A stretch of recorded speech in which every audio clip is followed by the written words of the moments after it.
Hello, everyone. Welcome to this first episode of Conversation with a Leader, a new series online on YouTube channel by Pacific Venturi.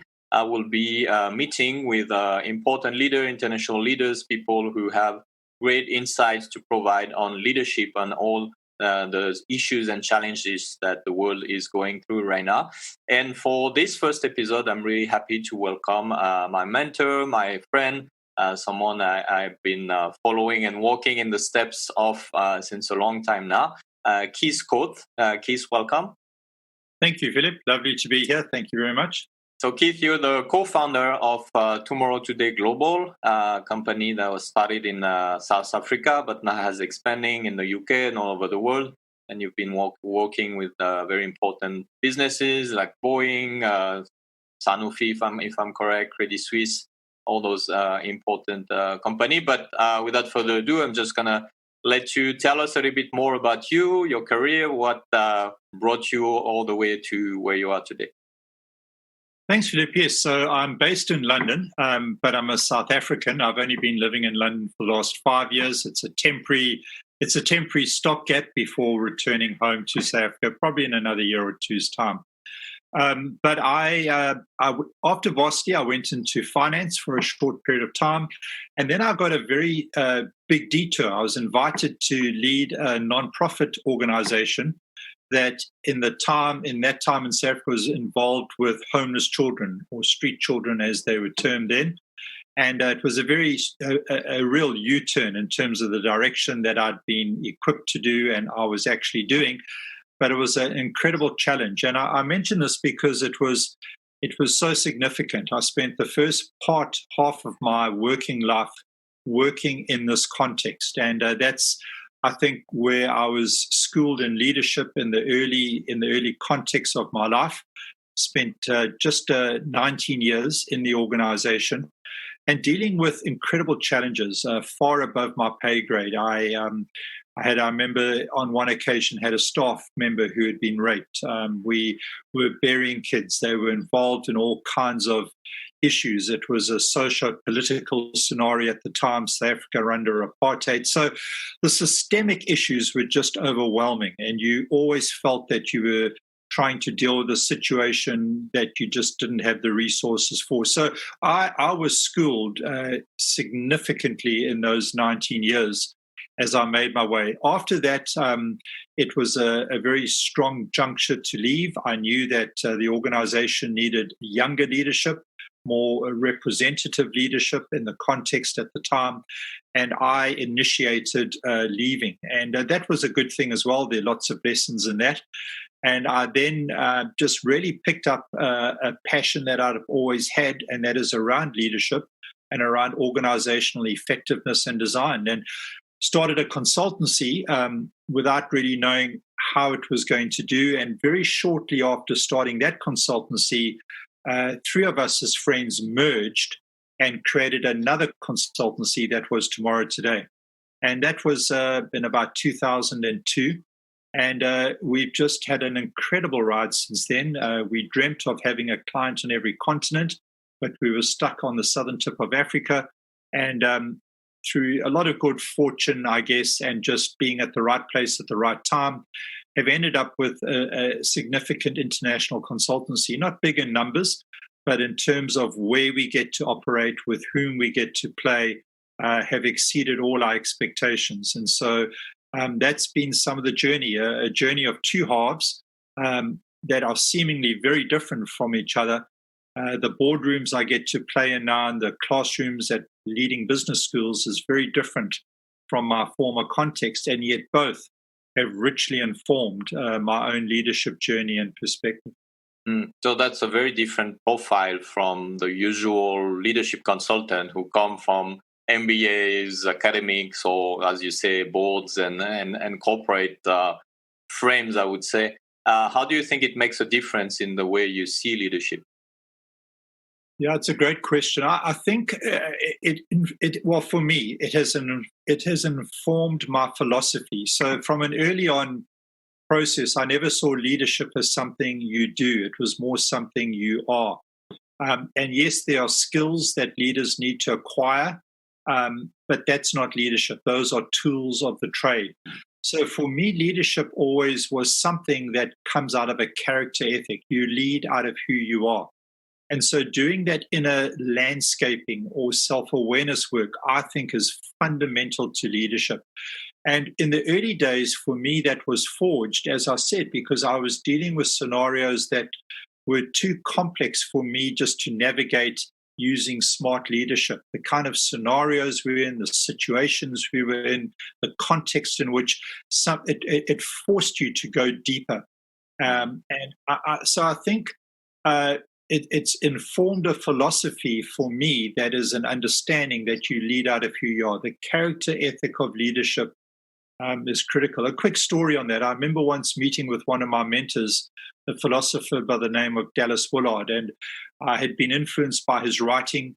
I was in the States on business at a particular time. This was many years ago, and I read that he was going to be doing a series of public lectures in a nearby city. So I took a chance. I contacted him out the blue, and I said, Dr. Willard, you've never met me, but here's what I'd like to do. I'd love to change my schedule, get to meet you in person, to say thank you, and just to meet you, have the privilege of meeting you. So my question is, if I do all that, please could I carve out some specific time with you and have a cup of coffee?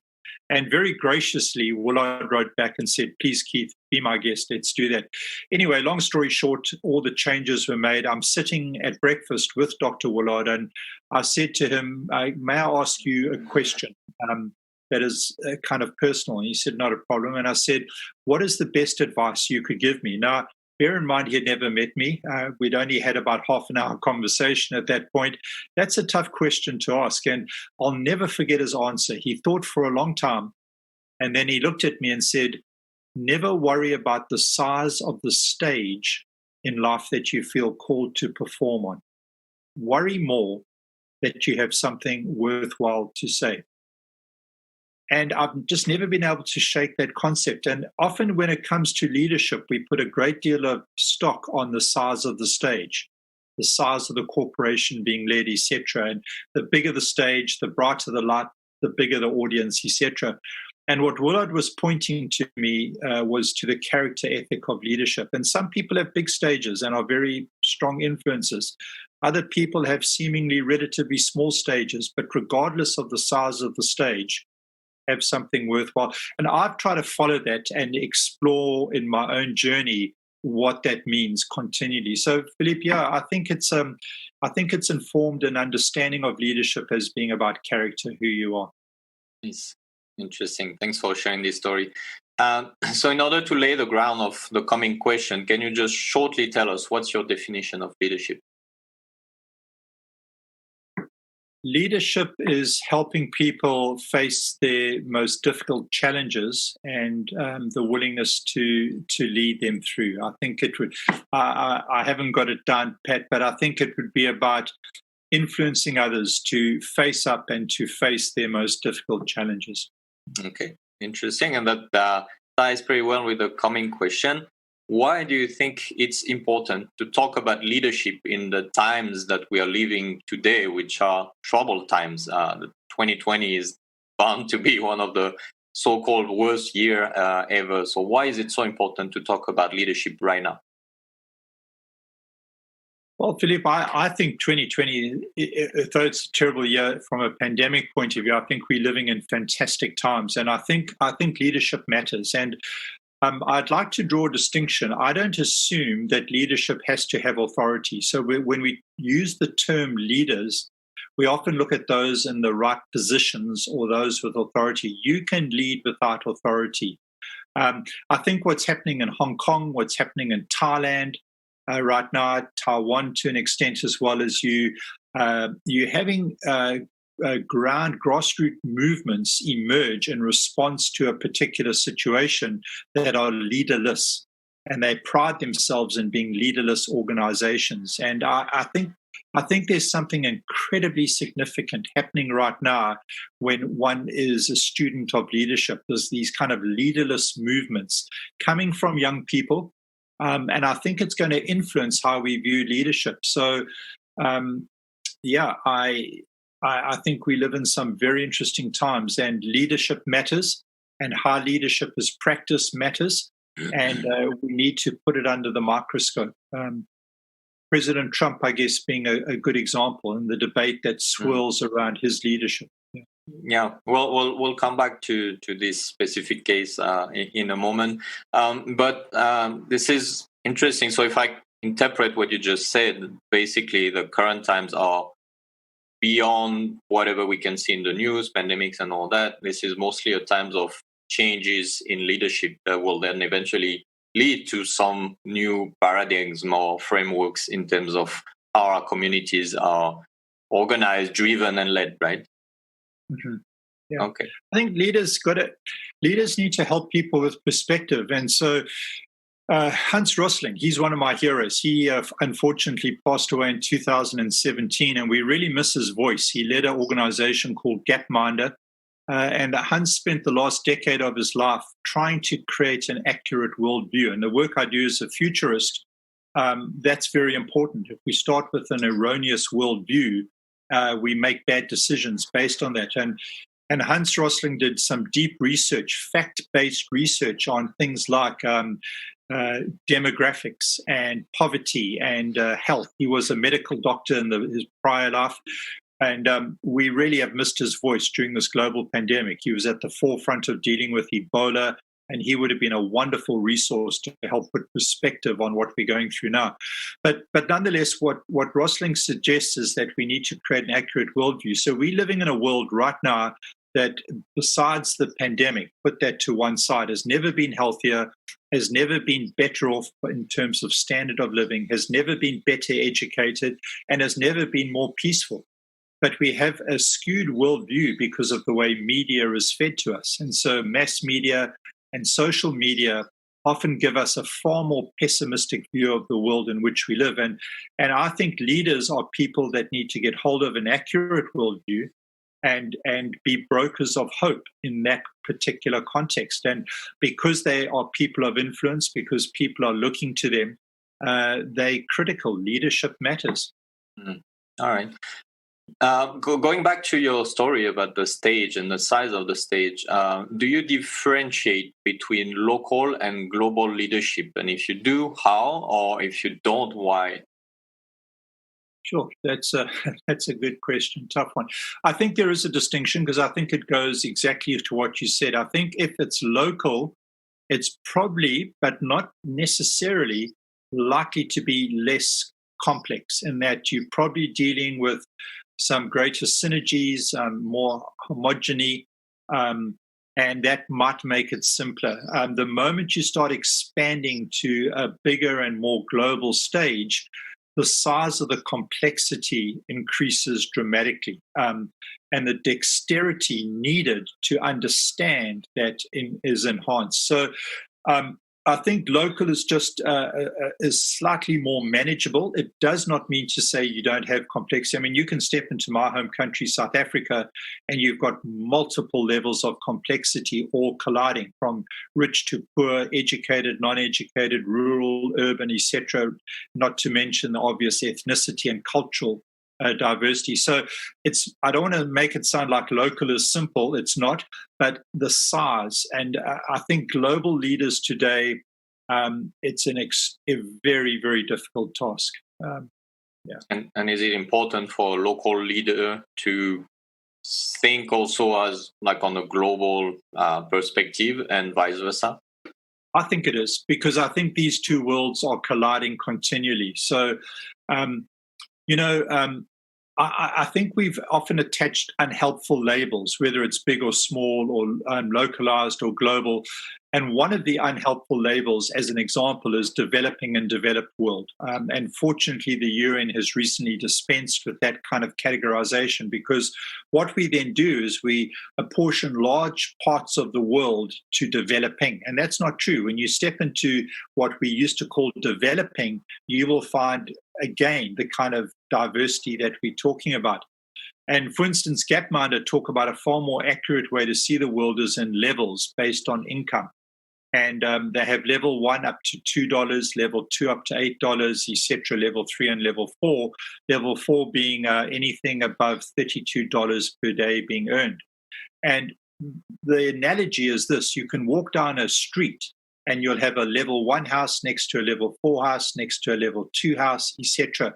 That's the diversity of the world. So just categorizing it all, or an area as level 1 or another area as level 4, is a bit disingenuous. And I think when we start getting the right kind of categories and the right kind of labels that are helpful and are accurate, we can navigate through all this. But for any leader who's local, you've got to think globally. We live in an interconnected community in many respects, economically.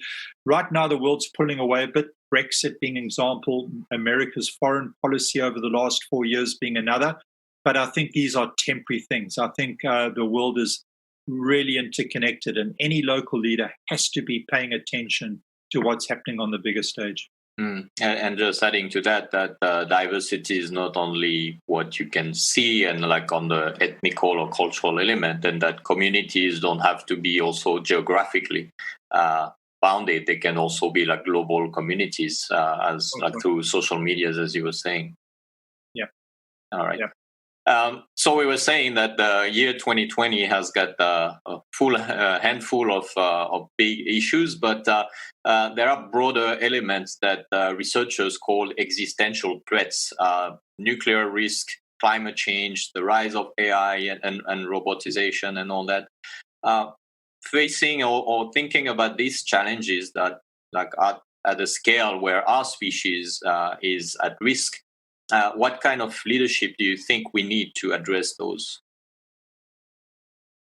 I think we need leaders who can put the current reality into a context. So let me just step back and give you an example. If you go back to the 14th century, there was another global pandemic, the Black Plague. It had a mortality rate of 80%. It killed 50% of Europe's population at the time. So think about that for a moment. 80% of people who got the Black Plague didn't make it. Obviously, it was a very different medical context back then, and 50% of Europe's population lost their lives. The Black Plague that happened in the first half of the 14th century precipitated a very specific event in 1381 that was called the Peasants' Uprising or the Peasants' Revolt. It was attributed to the conditions created by the plague around tax, land tax, etc. And the Peasants' Revolt of 1381 led directly to the collapse of the feudal system in Europe. An entire societal order that had been around for centuries collapsed.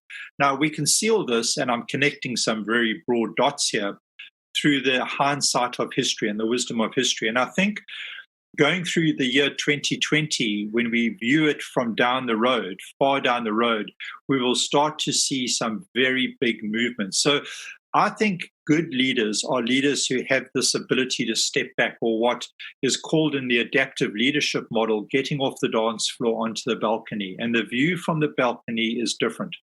And it allows you to see some of the changes on the periphery. It allows you a different vantage point. And it's a mental discipline and even a physical discipline to get on the balcony. And I think good leaders today are leaders who are working hard on creating a sense of perspective for those that they are leading in the context in which they find themselves. And then calling it from there. So I think that's absolutely critical. Yet, one could argue that in the past years, we have seen a lot of communities under the leadership of someone growing resistance against not only those big challenges that I just mentioned, but also more like real life issues, diversity, global movement, migration, even against climate change, science, or women's rights. Why do you think this happened? Do you think there has been a failure in leadership that has led to those resistances? No, I think those movements are just the result of people coming into a different resource in their life. So as you get to level 2 and level 3, using that model I gave you, you start to get rights, you start to have rights, you have something to defend, be it property, etc. I think it's coupled with an age of, if you've got an opinion, you've got a platform through social media. I think it's It's come about because of an accentuation of the extremes and an intolerance of those extremes, and so it's a movement. And I'm not sure where it's going. I don't think it's necessarily good or bad. It's a reality, and it's just what it is. It's difficult. I think people are no longer willing to be dictated to, and I'm cautious not to say it's a gravitation towards democracy, because we've seen in some countries a democratic approach to life has actually militated against an effective dealing with COVID-19, which is, again, a whole different discussion on its own. So I'm not talking about a political system here. I'm talking about people who have opinions, who feel issues, who want to express them. I think there's a generational mix in there. A younger generation sees the world that they're inheriting and a world in which they're living and don't like certain things. So I'm not sure what the end game is. I'm not sure if it's going to get any more calmer. But again, this is why leadership is so important, to calm things down, to bring a sense of perspective, to know where to put pressure on, how to do that. And it's just, there's a futurist by the name of William Gibson who said the future's already happened, it's just unequally distributed. And we're living on a planet where this uneven distribution is felt acutely day in and day out, which makes it so complex. Yeah. Going back to what you were saying on opinions, that's something you see a lot on social media, to be entitled to your opinions. When she got re-elected, Jacinda Ardern, the Prime Minister of New Zealand, who has become recently a model of leadership for a lot of people, has mentioned in a victory speech the growing polarization of our world and of politics. So do you agree with her on that? And it seems to me that somehow you do. And what do you think current leaders do to help rebuild a global conversation, or just like a normal conversation within our communities, whatever communities we're in? Yeah, social media, it's such a blessing and a curse all at the same time, isn't it? Because you're right, it is polarizing.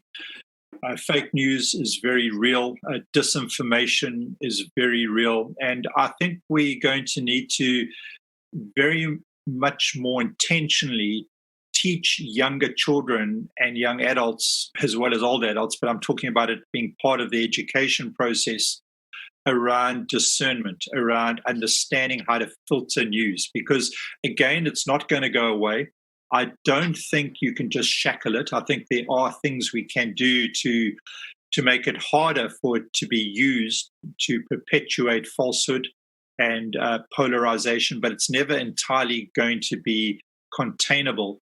And so I think the onus then becomes on education to equip us with a better discernment around what is just pure clickbait and what is sensationalism. And so I get back to the work that Gapminder and Rosling do around how do we discern facts when we see a single figure. I'll give you a quick example. If I put up a figure on the screen, for instance, and said in 2016, which was the last time we had accurate child mortality stats, there were 4.2 million children under the age of 5 who died. Bang. And you might be horrified, 4.2 million. If you're living in a country with access to Medicare, and that's almost an inconceivable amount, and you might get angry. But we don't have any way of gauging the effectiveness of knowing how to put a context. So let's just park that for a moment and go back one lifetime, 70 years to 1950, and look at the child mortality rate then was 14.4 million. Now, that gives us a reference point, but it still doesn't tell the whole story. We need more context, more reference. So then if you're going to look at how good or how bad, of course, every child's death is bad, but I mean, whether it's going up or down, we need to know how many children were born in each of those years. So in 2016, that figure is 141 million. So out of 141 million children being born, 4.2 million died. In 1950, out of 14.4 million children dying, the birth rate was around 78 million. And when you then put that into a percentage, it's gone from 15% mortality rate to 3% mortality rate in one lifetime. We're getting better. So rather than respond to the clickbait of 4.2 million, we need to be more discerning and understand how to put numbers into context, because social media and the mass media aren't interested in giving us context generally. They're looking for stories that grab our attention, stories that create strong emotions that then get expressed and explode on social media.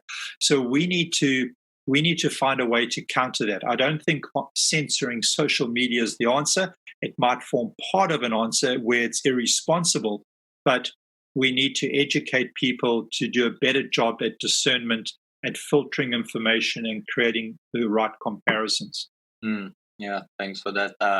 So mostly going back to what you were saying about going to the balcony, getting some perspective on whatever you see or feel or understand, and then realize that it's not through your own perspective that things can be understood. On that point, I would like to share with you and have your views on this theory. Since 5 to 10 years, let's say, there has been a lot of focus on self-reflection, self-improvement, the trend of personal development, all about okay, I need to look at myself, take care of myself, think about myself, grow myself, and all that, which is somehow important for leaders and for everyone. But do you think that this has led to too much self-centeredness, and that this could have limited our abilities to share together, and then not being entitled to opinions because we look inward, but then instead of looking outward and sharing conversation and learn to get perspective through others? Well, again, that's such a big question, isn't it? Because I think when you talk about looking inwards and self-awareness, my first question was, where is that coming from? Because there would be perspectives on the planet where that concept makes no sense. I remember talking to a Buddhist monk who very gently asked me, well, what do you mean by self-awareness? Because my understanding of the Buddhist philosophy is that it's so integrated, the notion you can separate yourself to look at yourself is almost doesn't even gain any kind of traction. So the first thing around self-awareness is that I use the label cautiously. I think it's driven out of a very Western kind of mindset around leadership, and if it's going to cause somebody to be more self-centered in a selfish way, then it defeats the very purpose for what it's intended. My understanding of looking at yourself is to start to understand your own prejudices and your own biases and your own blind spots. And that is inner work. And as you do that work, it makes you more receptive outwardly. It makes you more empathetic. So if the work of self-awareness does not lead to greater empathy and the ability to relate to others, then there's something very wrong with it. Then I think it does run the risk of falling into the trap of increasing selfishness, being more self-centered. My understanding of that work and using the term self-awareness is to make you more effective and able to connect and reach out and empathetic with others. And when you then get feedback, which so many leaders don't get, instead of being very defensive and dismissing it, it makes you more receptive to it. No one likes getting feedback that hurts. But very often that's the feedback that you need to pay the most attention to. And if you haven't done some of this inner work, I think that the easy thing to do in response to feedback, as an example, is to dismiss it, deflect it, and write them off. And you start using terms like them and us. I think that it does run the risk of doing what you suggested it might do, lead to greater self-centeredness and selfishness, but that is the antithesis of my understanding of that work and why it is so important. Yeah, and remembering that empathy is not only about seeing and recognizing emotions, but also putting yourself really in the perspective in every terms of the word. Understanding the social context, the cultural context, and all that, and that goes beyond just okay, the person is sad, I'm sad too, or that kind of things that sometimes we see. I mean, emotional intelligence is made up of 6 parts. So if you wanted to work, if someone says you need to be emotionally intelligent, or what on earth is that? The theory of that says that's made up of self-awareness is the first part. social skills, especially as practiced in a diverse setting, is the second part.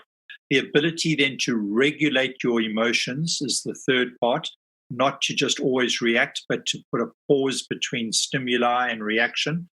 The fourth part is empathy. The fifth part is having a moral code from which you live. And the last part is understanding motivation, that you don't always respond or need extrinsic motivation. You can motivate yourself. So when you talk about having emotional intelligence, those are the 6 facets that make up emotional intelligence. And to me, regardless of your philosophy, regardless of your culture, those things might look different from culture to culture, but they're good things. Bundled together, you would want leaders who are willing to go into those 6 rooms and do that work, as it were. Yeah, thanks. Speaking of lack of empathy, let's talk about Donald Trump. You recently shared on your social media a very interesting reflection, which was a post, just like a normal sharing, not an article, but around the idea that leadership is about character and building on what's happening right now in the US and beyond the joke that just made. Can you tell us a little bit more about the idea behind this post? Yeah, I think the post has had some interesting reactions, hasn't it? I know you've seen some of them, but I think there are 3 circles to consider here. So there's Trump the person and the character and the personality.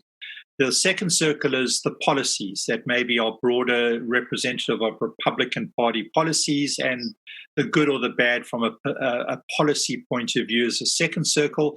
And the third circle, I think, is the role and portrayal, especially of Trump, to a lesser extent of the policies, the role of social media, not social media, the role of media. And I think those 3 things get confused all the time. And my post was around the first circle, Trump the person, Trump the character. And I made it very clear I haven't met the person. I haven't sat down with Donald Trump. But because of his public persona, there's enough evidence out there, first-hand evidence that's not filtered necessarily by the media. So I've come to understand that a lot of Trump supporters will say this: we know he's a flawed character. We know there's a lot that you don't need to like about him. But a lot of that is because the media have skewed him completely. And regardless of that, the policies that he's done and put in place, I agree with and I'll vote. And that's the narrative. My post was just looking at Trump, the character, and taking that, saying that I think he's an appalling leader. And he will never be a leader that in the work that I do on teaching and being involved in leadership development programs worldwide, would ever point to say that's a person that is worthy of emulating. As opposed to a Nelson Mandela, who also was a very flawed character. And I met Nelson Mandela. But there would be somebody you would have no hesitation, regardless of his policies, pointing somebody towards and saying, lead like that, emulate that. Those are footsteps worthy of following. I think Trump has been despicable in how he has practiced leadership from a character point of view. His example, how he's discriminated, how he's disparaged. I wouldn't want my own children to act like he has acted in regards to somebody who's maybe physically challenged, or some of the things we have seen with our own eyes, and saying that's what I wanted to attack. The policy and the role of media and all that, those are separate arguments that might influence that, but there's enough evidence for me in that first circle of Trump the person to say, as somebody who's passionate around leadership and who believes leadership matters and you lead, I've had difficulties teaching in the sense that somebody has said, Keith, why is the character ethic so important? If Trump can get to the office that he has, being who he is, why should it matter? And that's a tough question to ask, and trying to encourage people to be their best selves and to be empathetic and to be considerate and to be peacemakers and to be diplomatic and et cetera, et cetera. And I think on all those accounts, Trump has shown how not to do it. It's interesting. Regardless of your policies. Yeah, it's interesting that you put in perspective him and Nelson Mandela, because it also highlights the fact that sometimes the people are the issue towards the leader, because they look for leaders who are either or perfect or completely imperfect, and that leads to this polarization around the personality of the leader, such as Donald Trump, which sometimes I call bullshit leadership, because there's no leader who's perfect. And Nelson Mandela is the exact example of that. He started with thinking violence could be a solution, and dividing and all that, and he grew intentionally into learning how to love his enemy and share and work with him, because he recognized and acknowledged that would be the only solution to solve the issue of South Africa. So it's not about being already fit and completely ready and perfect with all the qualities, but having the intention to do something and to learn and to question yourself and to grow from that. Yeah, I mean, look at it. You know, Trump has been divisive, and again, regardless of the policies, I know a lot of intelligent people who have voted for him. Over 70 million Americans voted for him. So you've got to be cautious about disparaging, you know, who he is, because he has an awful. But he has been divisive. His leadership has divided, and I'm not sure America's going to be able to recover from this. To be honest, I think that it's going to take years. Mandela, in the most divisive situation imaginable, united people. And there's your polar opposite. In a situation far more inflamed than America is, South Africa back then was far more inflamed. Mandela served as a unifying factor in the midst of extremes, and something that could have exploded at any time. In a situation far calmer, Trump has raised the heat. He's created more division. It just boggles the mind. Yeah. All right, let's talk about the future. You're a futurist. You do a lot of work around the future. I'm doing some too. And sometimes I hear people telling me, well, why bother talking about the future? There's so many issues that we have to solve right now. And this is just like for people who have the luxury or the privilege to look towards the future. But we are doing the real work of helping people and stuff. Sorry. And I recently came upon the new book from Toby Ord, the philosopher. The book is called Precipice, which is an amazing book that takes the balcony view around the big existential threats. And he says this in his introduction of the book. Could it be really as urgent a problem as suffering now? I came to realize that the risks to humanity's future are just as real and just as urgent, yet even more neglected. And that the people of the future may be even more powerless to protect themselves from the risk we impose than the dispossessed of our own time. What do you think of that? And what would be your answer to people telling you we don't have time for the future right now? Well, I understand that. When people say we don't have time, I understand that they might be facing such pressing survival issues that thinking of the future is a bit of a luxury. But my understanding and how I describe being a futurist is slightly different from just trying to articulate what the future will look like. I think there's a slight distinction between being a fortune teller and a futurist. And when people say, well, what on earth is a futurist? The working definition that I give is somebody who intentionally builds the capacity to see and understand the implications and meaning of change. Now, that's not articulating the future. It's somebody who is knowing how to look, somebody who builds understanding, who is able to articulate implications and ultimately ascribe meaning to change.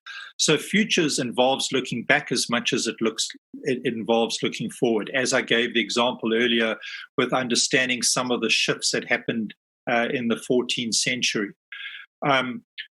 So it's a slightly different approach to maybe that. I personally, though, I would like to think I'm an optimist, and not a blind optimist. I think we're on a trajectory of a healthier, better world. I think it's complicated, as I said earlier, by how we filter our information. But if you look at all the trajectories around education, around health, 80% of the children today under 1 year old have been vaccinated or inoculated against some disease, 80%. Girls, on average, by the time schooling is finished, have spent 9 years in school as opposed to men or boys who have spent 10 years. Now, it's still a gap, but it's nothing like it was at a time when very often girls weren't afforded opportunity to go to have education and young boys were. That gap has closed. The majority of the people live in the middle today, not in the extremes. The extremes are more than they ever have been, extreme poverty and extreme wealth, but the majority of people live in the middle.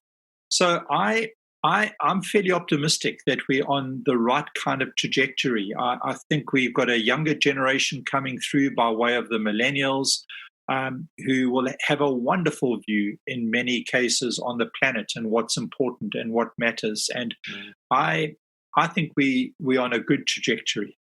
Yeah.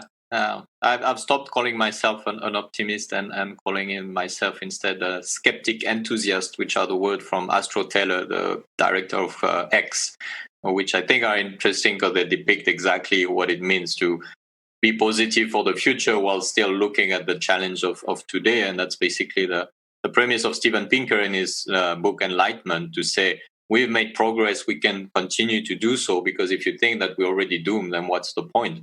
And what I like in the quote from Toby Ord is that it shows the one important part of leadership, which is legacy.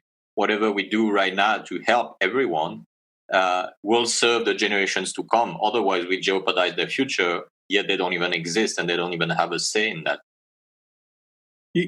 One of the things we're telling our clients, Philippe, in terms of, when they hear you're a futurist, you're invited to speak or engage with an executive team, they want to know exactly that. What's our future? I've said, stop worrying about what the next disruption is going to be.